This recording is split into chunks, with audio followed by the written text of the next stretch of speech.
What's up, everybody? Justin here, back with a new year in wrestling. 1996. It was a pretty crazy fucking year in wrestling.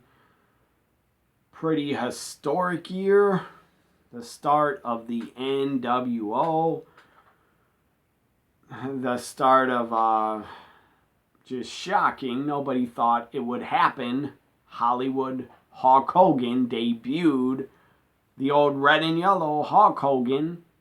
The Hulkster, Hulkamania was dead. And we got Hulk Hogan in the black and white. Again, 96 will forever, by me, be remembered as a great fucking year in wrestling because Hogan turned. I never thought he would.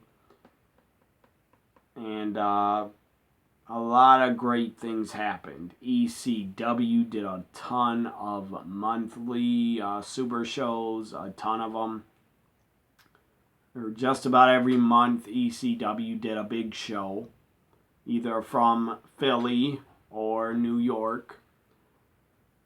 So I'm going to review a lot of ECW super shows in this year in wrestling. 1996, Reloaded Part 2. Year in wrestling. Reloaded 1996 Part 2. Here we go. Up first, again, I don't think I reviewed any ECW super shows, not many. I don't think, in my first year in wrestling series. So here we go. Up first, ECW Big Ass Extreme Bash took place from New York in Queens. So here are some of the matches. You had JT Smith defeated Hack Myers. That was not very long. 2 minutes 47 seconds. This was good. Cactus Jack against Chris Jericho. Jericho defeats Cactus Jack in ECW. Look what would happen to those two guys a couple years later. Mick Foley won the WWF title. Jericho became a big star in WCW. He was underrated, underutilized. Went to the WWF, became a bigger star. Y2J. Did not get the world title until 2001 when he became WCW champion. And then he became the first ever. Did you ever hear him say this or mention this? He is the only guy to defeat Stone Cold Steve Austin and The Rock in the same night.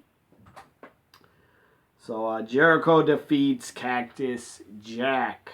13 minutes, 55 seconds. Taz defeated Mikey Whipwreck. In the main event, or close to the main event, the Eliminators defended and defeated the Pitbulls to retain the ECW tag titles. I believe this was a main event or close to it. Juventud Guerrero defeated Rey Mysterio Jr. in a 2 out of 3 falls match. I think they called it a 2 out of 3 falls Mexican death match, I think. But it was good. It was really good. So the first, there's more to Big Ass Extreme Bash after Rey Mysterio and Juventud. So Mysterio won the first fall. Juventud won the second fall and the third. Up next, we had some guy named Big Titan. Don't know who that is. Defeated Judge Dredd. I'm sure it was dreadful. Lasted 3 minutes. Too Cold Scorpio for the ECW TV title. Too Cold Scorpio and Sabu ended in a draw. Why do I feel like I don't know. I feel like I already reviewed Big Ass Extreme Bash. I guess not. But I think Sabu and Two Coat Scorpio had a draw. A time limit draw at another show. Maybe it was a house party or something. Or CyberSlam. I don't know. But Two Coat Scorpio retains the TV title because it was a time limit draw. Bubba Ray Dudley and Dances with Dudley. What the hell? They defeated the Headhunters. It was not good. It was only 2 minutes, 36 seconds. The main event, Raven defeated the Sandman to retain the ECW World title. And in 96, Raven had it for a long time. The world title. And then he dropped it back to the Sandman. Then he got it back and held on to it till the first pay-per-view, Barely Legal. That was a Big Ass Extreme Bash. Let's now talk about in review ECW Massacre on Queens Boulevard. Another ECW Super Show they did from New York. I don't know the date, but it was in New York. I want to say May or something. Maybe May or April or March. I don't know. So here's a Massacre on Queens Boulevard. You had JT Smith against Little Guido. What the hell? These are supposed to be the results, and it doesn't say who won. That's not good. Well, I'll just give you the card, I guess. So JT Smith took on Little Guido. Hack Myers took on Billy Black. The Eliminators took on El Puerto Rico and Joel Hartgood. Raven took on Damien 666. Shane Douglas took on Axel Rotten in a shoot fight rules match. Kind of sounds like a fight pit or cage fight that NXT just had. In a shoot fight rules match, Chris Jericho took on Taz. Tommy Dreamer and the Pitbulls took on Brian Lee and the Bruise Brothers. Sabu took on Mikey Whipwreck in the final match. Sandman and Two Coat Scorpio in a three-way took on the Gangsters and the Headhunters. That was a Massacre on Queens Boulevard. I don't know why that site didn't have the damn results. Up next, let's review Hostile City Showdown 1996, ECW. Hostile City Showdown 96. I believe it took place from the ECW Arena, I think. Yes, it did. Hostile City Showdown 96 took place on April 20th, 96 from the ECW Arena. The attendance was 1,075 fans. That's pretty damn good for the small bingo hall. So up first we had, again, El Puerto Rico. I don't know if I'm saying that guy's name right, but I don't even remember him. El Puerto Rico in Supernova, who later became Nova, wrestled to a no contest. Mikey Whipwreck defeated Billy Black. I don't know who Billy Black is. I never heard of the guy. The Dudleys. The Dudley Boys, Bubba Ray Dudley and Devon Dudley, they got together, I believe, right after March 96 or before that. Devon, Bubba Ray started teaming. I think Devon made his debut in February 96 in ECW, I think. So the Dudleys, they were with, again, Bubba Ray and Devon were with Big Dick Dudley, Chubby Dudley, Sign Guy Dudley, and Dances with Dudley. They took on the Pitbulls with Francine. It was a no contest. I said Francine I thought turned on the Pitbulls at Cyber Slam. I guess I was wrong. She did later on, maybe at Heat Wave 96. She turned on him. Because Francine was a manager of the Pitbulls for a while. And at House Party 96 in January, she got hit with total elimination by the Eliminators. I don't know how Francine took that total elimination, but she's damn tough for taking that. And Francine was a small girl. She was probably like tops, like 110 pounds, 105. And she took a fucking leg sweep and a spin kick in her face at House Party. Francine underrated as a manager, in my opinion. She was damn good. And damn good to look at, too. She was good on the mic. She was a good manager. She was just good. Francine should be in the WWE Hall of Fame for all the time she was in ECW and what she did there. So let me pick this up.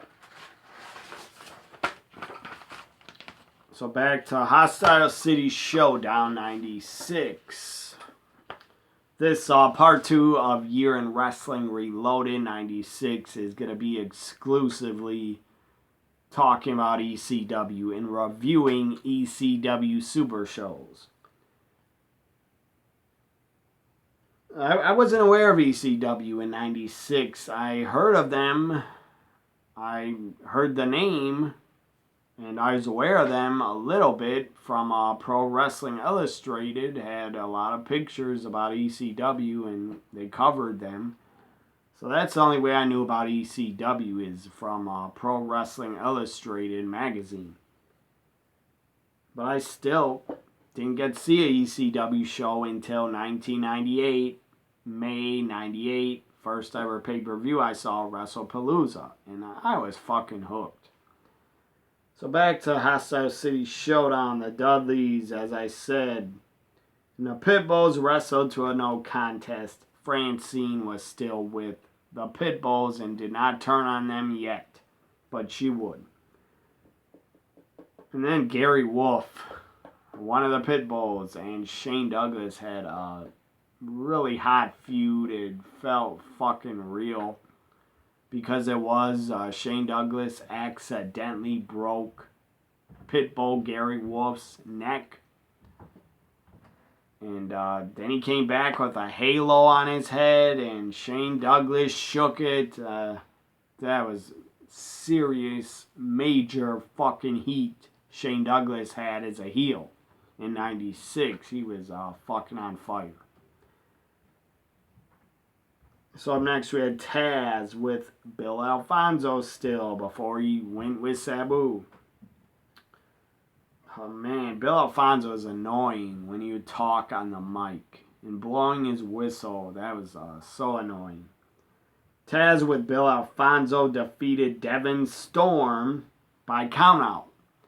Devin Storm would go on to become Crowbar in WCW. Pretty damn good worker, pretty underrated. He had some success in WCW. I believe he's a tag champion and a hardcore champion. Again, Crowbar, Devin Storm. I don't know if that's his real name. I could check. But Crowbar was a damn good worker for his time. Guy's 46 years old now, Crowbar, and that's a ring name. One of his ring names was Devin Storm. His real name's Christopher. So back to Big Ass Extreme Bash. Taz and Devin Storm was a countout. Axelrod. ECW used Devon Storm, a.k.a. Crowbar. They used him a lot in 96, but then he just went away and they stopped using him. I don't know why. I thought he was good. Up next, Axel Rotten defeated Little Guido, and Little Guido's with JT Smith. Up next, for the tag team, not for the tag titles, in a tag match, Two Cold Scorpio and the Sandman.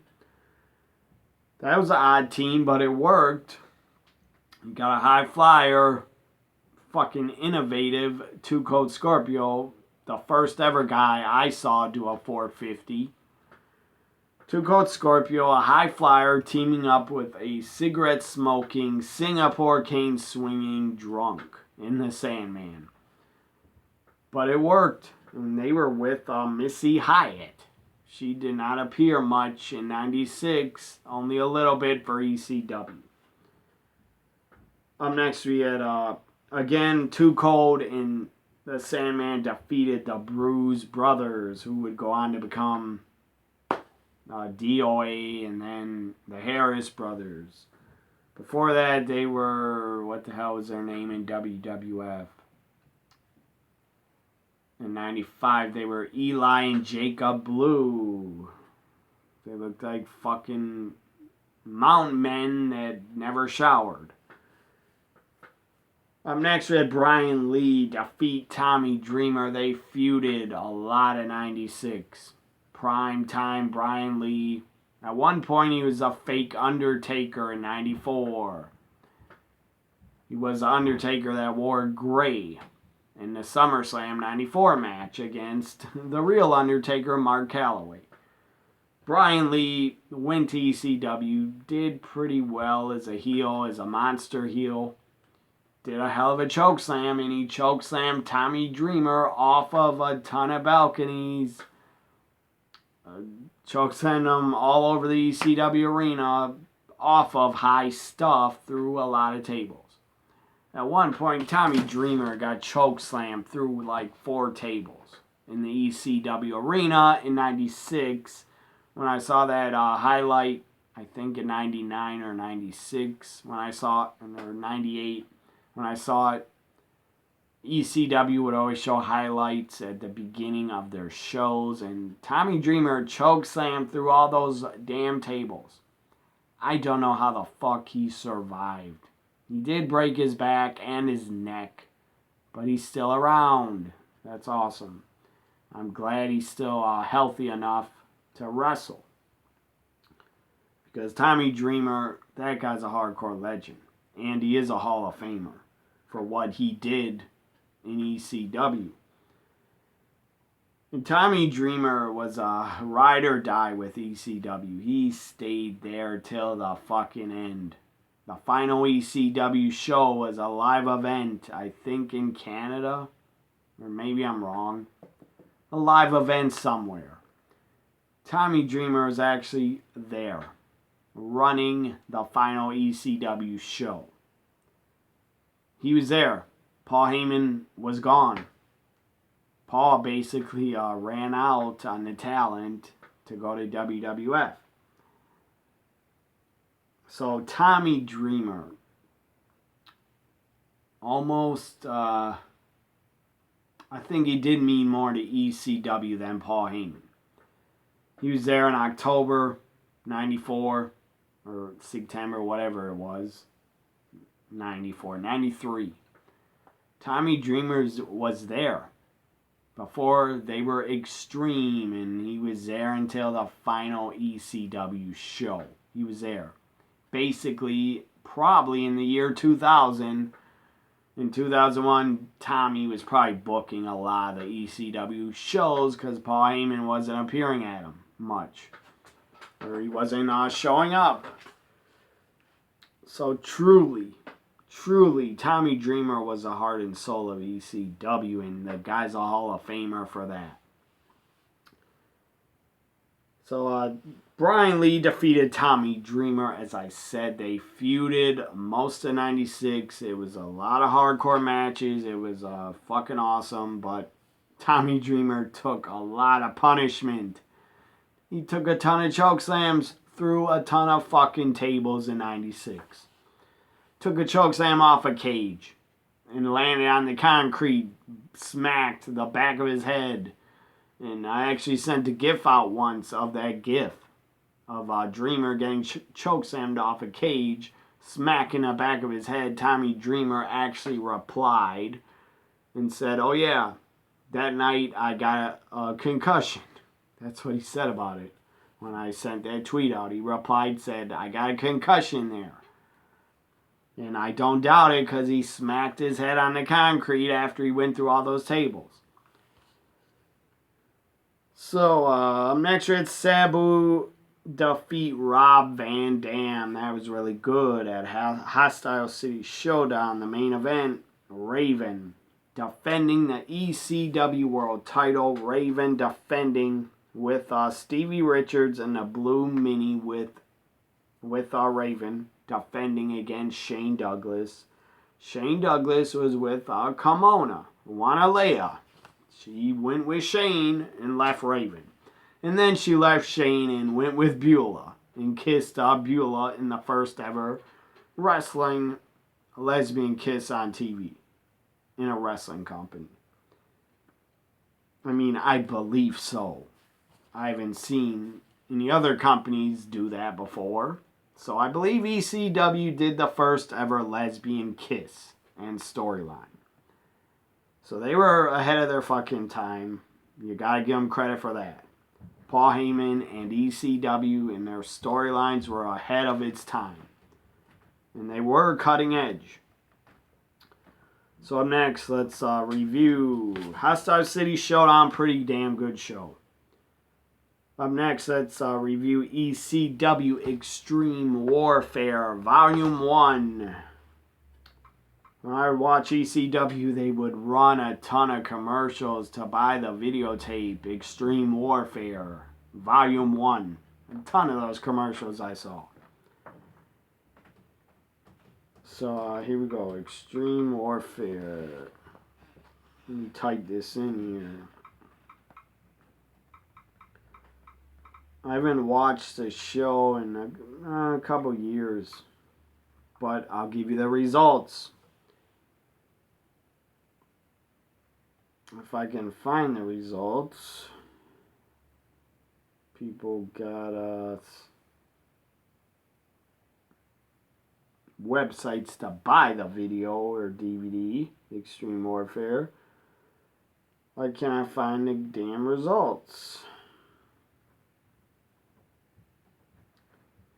Extreme Warfare Volume 1, I think it was released in I don't know if it was live in 96. I think some of the matches were from 95. Or they were taped matches.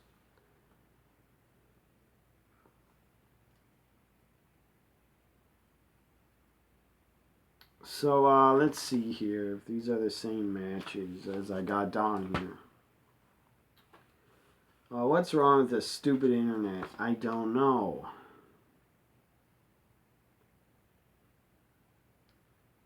A lot of these matches are were taped, and a lot of them are from 95. I don't know why the internet doesn't have a review of or the results of Extreme Warfare. That's annoying. I'll read it off of here, the matches. This is actually an official ECW catalog that I got in the mail in the year 2000. So Extreme Warfare Volume 1 from 94 or 95. Sabu, Chris Benoit. Chris Benoit breaks Sabu's neck. It was a nasty, nasty bump Sabu took on the top of his head. Up next we had Terry Funk and the Sandman. Take on Cactus, Jack, and Shane Douglas. Again, that was from 95. Terry Funk, after the match, blows fire on Cactus Jack and burns him with a branding iron to his chest. It was a flaming fucking branding iron, and Terry Funk stuck it in Cactus's chest, chest pushed down on it. It was fucking insane. I don't know how Mick Foley lived through the 90s. It's a miracle. He's still alive. I guess his Twitter, Mick Foley got his Twitter deleted. Or he deleted it. I don't know, but that's weird. I hope he's okay.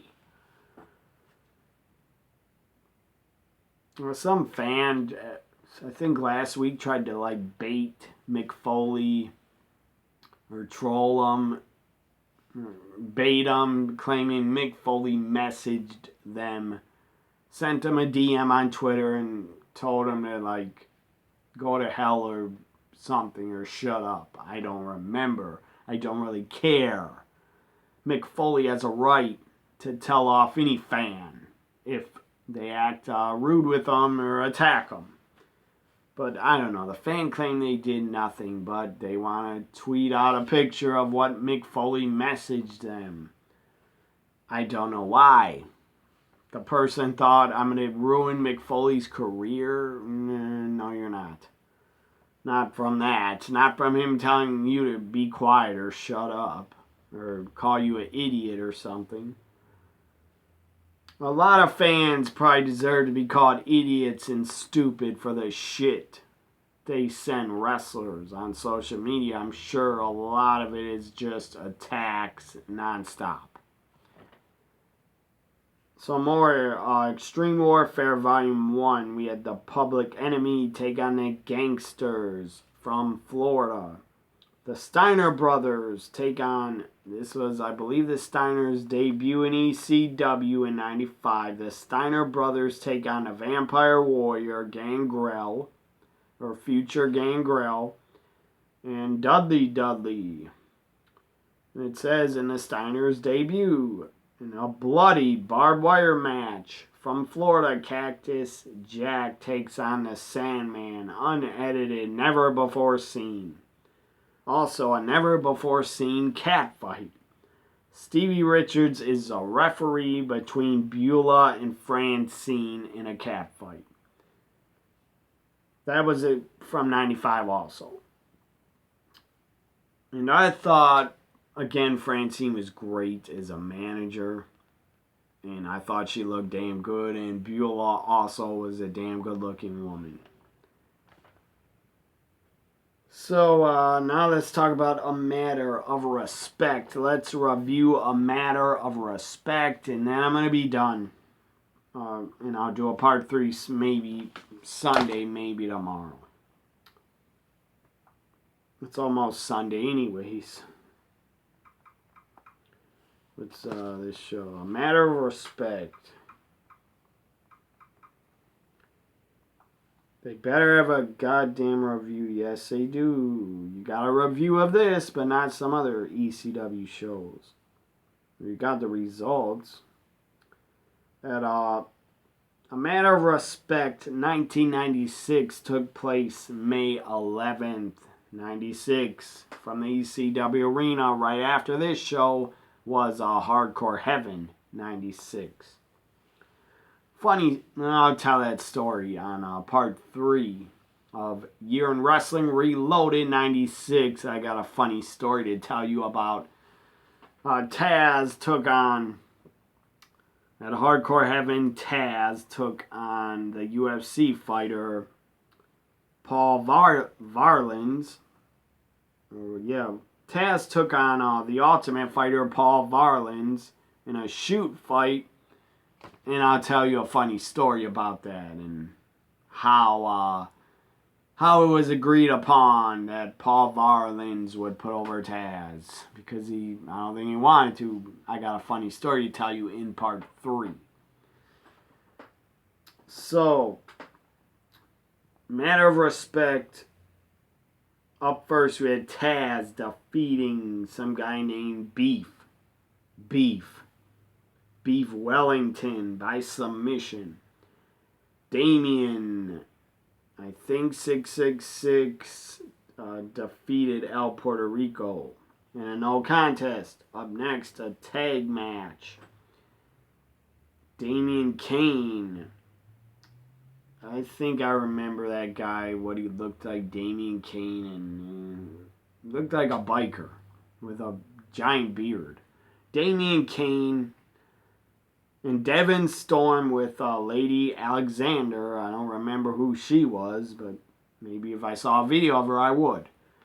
Anyways, Damian Kane, Devon Storm took on and defeaed the Dudleys, Devon and Bubba Ray. They were with Sign Guy, Dudley, Chubby Dudley, Dances with Dudley. They defeated them by disqualification, the FBI. This was the debut of the FBI. Don't know what that means, look it up. Anyways, I'm not doing that to any of you, by the way. I was just doing it because the FBI used to. I believe it's a curse word in Italian, I think. Maybe not. FBI, their debut was in '96. The full-blooded Italians, Little Guido and J.T. Smith, were the original members. Before they got Tracy Smothers and Tommy Rich. That was hilarious. Tommy Rich, Wildfire. Tommy Rich was a member of the FBI. FBI were at their best with Little Guido and Tony Mamaluke. Hell of a team in 2000. So the FBI defeated Axel Rotten and Hack Myers. Up next, we had a three-way dance for the ECW World Title, Raven, with Blue Mini, Stevie Richards, and Miss Patricia defeated the Pitbull 2, and defeated the Sandman with Two Cold Scorpio and Missy Hyatt. So you had Francine at ringside, Missy Hyatt at ringside, Pitbull 1 at ringside, Two Cold Scorpio at ringside. Raven wins and retains the world title. Chris Jericho defeated Mikey Whipwreck. It was only 12 minutes, but it was pretty good. Shane Douglas defeated Two Cold Scorpio to win the ECW TV title. And Shane Douglas would have a really good run in '96 as a TV champ. I think he held it for the whole year. Rest of '96 into Barely Legal and past. Shane lost it at WrestlePalooza '97, which I believe was in August. I think. So Shane Douglas held on to the TV title from May until August '97 or July '97, something like that. So Shane was TV champ for about over a year.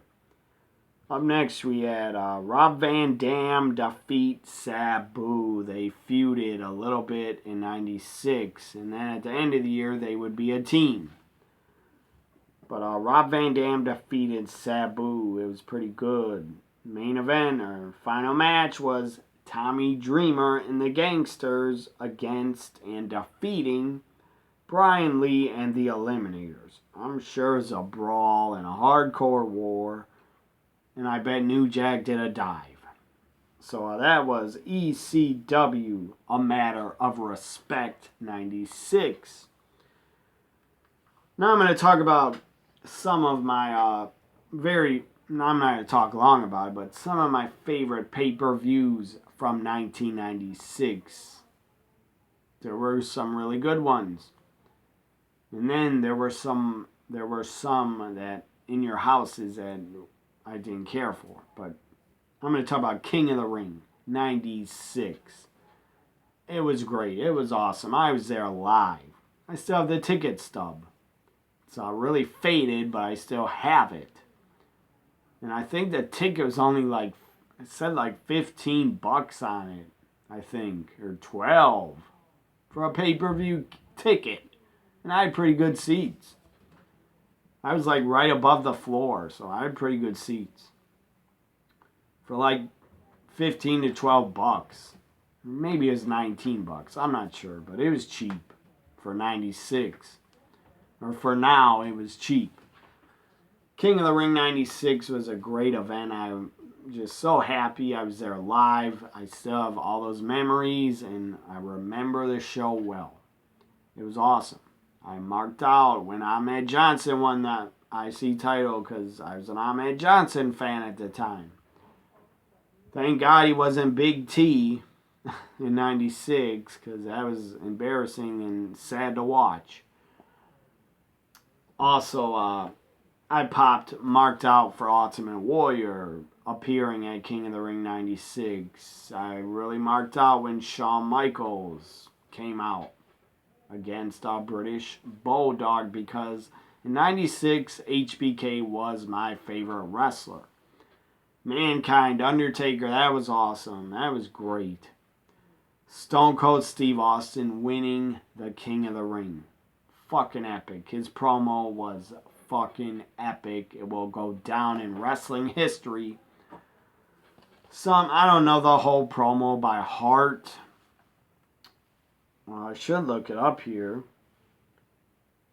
But something like Jake the Snake got taken out of the King of the Ring tournament, or Vader destroyed him, broke his ribs, they said. So then Jake was being carried off, and Stone Cold was in the finals. He cut a promo. He's like, Jake the Snake, because he found religion. It's like you thump your Bible and you say your prayers and all that, and John 3:16, and then Stone Cold goes, well, Austin 3:16 says I just whipped your ass. Actually, I think Jake the Snake defeated Vader by a DQ, and Jake the Snake took on Stone Cold. And Stone Cold defeated Jake the Snake because he had injured ribs to go to the finals. But that Stone Cold promo, that was epic. It's like, Austin 3:16 says I just whipped your ass. The crowd was pretty shocked. And they popped. They were excited to hear that. So you think about it, Stone Cold Steve Austin 3:16, that and Stone Cold Steve Austin really getting over. And that Austin 3:16 promo, Austin 3:16 was born in my hometown of Milwaukee. That's pretty awesome. See if I can look this up. It's gotta be on YouTube, the promo. It is on YouTube. WWE put it out 3 years ago. It has 3 million views.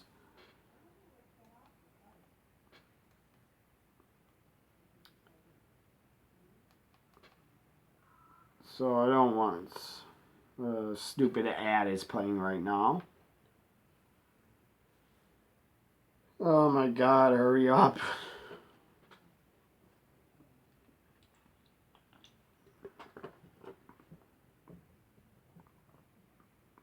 Come on, ad, go away. I don't know what the... I guess my Wi-Fi decided to stop working. I don't know. YouTube's not loading the video for me. This is annoying.